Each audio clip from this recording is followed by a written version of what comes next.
Hi friends, welcome back to Rajesh cricket. అసలు ఈరోజు ఒక న్యూస్ వచ్చింది. అది చూస్తే నవ్వాలో ఏడవాలో అర్థం కావట్లేదు మామ. మన పక్కింటి వాళ్ళు, అదే పాకిస్తాన్ బోర్డు ఒక కొత్త కామెడీ ట్రాక్ మొదలుపెట్టింది. ఫిబ్రవరి 14న వ్యాలంటైన్స్ డే అని అందరికీ తెలుసు, కానీ ఫిబ్రవరి 15న పాకిస్తాన్కి డేంజర్ డే అని వాళ్ళే ఫిక్స్ అయిపోయారు.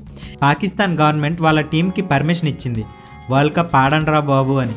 కానీ ఒక చిన్న కండిషన్ పెట్టింది. అదేంటో తెలుసా? గ్రౌండ్కి వెళ్ళండి, బ్యాటింగ్ చేయండి, కానీ ఇండియా కనిపిస్తే మాత్రం పారిపోండి, అంతే. ఫిబ్రవరి 15 జరిగే ఇండియా మ్యాచ్ని పాకిస్తాన్ గవర్నమెంట్ బాయ్కాట్ చేసింది. దీన్నే అంటారు పెళ్ళికి వెళ్ళు కానీ భోజనం చేయొద్దు అన్నట్టుంది, లేదా సినిమాకి వెళ్ళు కానీ స్క్రీన్ వైపు చూడొద్దు అన్నట్టుంది. అసలు ఇదేం లాజిక్ స్వామి?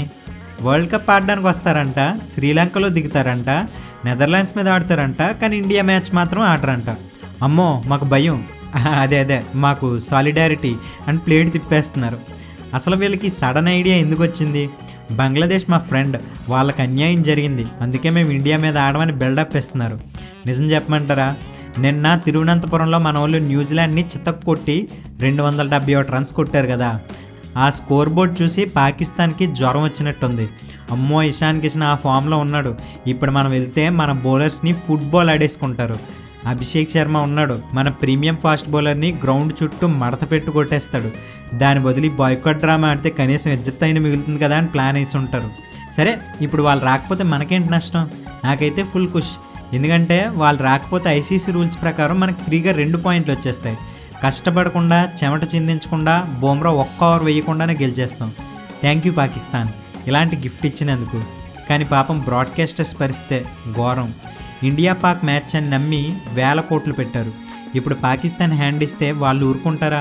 పీసీబీ మీద కేసులు వేసి ఉన్న ఆస్తులన్నీ లాగేసుకుంటారు. అప్పుడు పాకిస్తాన్ బోర్డు పరిస్థితి ఏంటి? ఉన్న ప్లేయర్లు జీతాలు ఇవ్వడానికే డబ్బులు లేవు, ఇక ఈ ఫైన్లు కట్టాలంటే వాళ్ళ ఆఫీస్లో కుర్చీలు, టేబుల్ కూడా అమ్మేసుకోవాల్సిందే. ఇక్కడ అసలైన కామెడీ ఏంటంటే వీళ్ళ డబుల్ స్టాండర్డ్స్. నిజంగా మీకు అంత రోషం ఉంటే మొత్తం టోర్నమెంట్ వదిలేయాలి కదా. అబ్బే, అలా చేయరు. ఎందుకంటే ఐసీసీ నుంచి వచ్చే డబ్బులు కావాలి. ఆ డబ్బుల్ని వేరే అడ్డదారుల్లో వాడుతూ ఉంటారు. అది దేనికో మీకు ప్రత్యేకంగా చెప్పాల్సిన అవసరం లేదు. వరల్డ్ కప్లో ఉన్నామని పేరు కావాలి, కానీ ఇండియా మీద ఆడి ఓడిపోతామనే భయం మాత్రం పోవట్లేదు.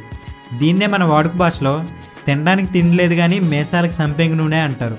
అయినా బంగ్లాదేశ్ని T20 వరల్డ్ కప్ నుంచి రిమూవ్ చేసింది ఇండియా కాదు బాసు, ఐసీసీ.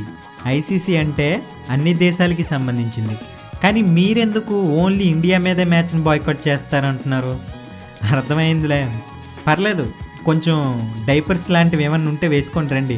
ఫైనల్గా ఒక్క మాట, ఫిబ్రవరి 15న మీరు గ్రౌండ్కి వచ్చినా రాకపోయినా విన్నర్ మాత్రం ఇండియానే. మీరు వస్తే గ్రౌండ్లో కొట్టి పంపిస్తాం, మీరు రాకపోతే పాయింట్లు పట్టుకెళ్ళిపోతాం. ఎలా చూసినా నష్టం మీకే, లాభం మాకే. ఇంకెందుకు లేట్, వ్యాలంటైన్స్ డే తర్వాత రోజు కదా మరి, ఆ రోజు హ్యాపీగా టీవీ ఆఫ్ చేసి పడుకోండి. మరి ఈ సూసైడికల్ డెసిషన్ మీద మీ కామెంట్ ఏంటో కామెంట్ చేయండి friends. Thank you so much for watching.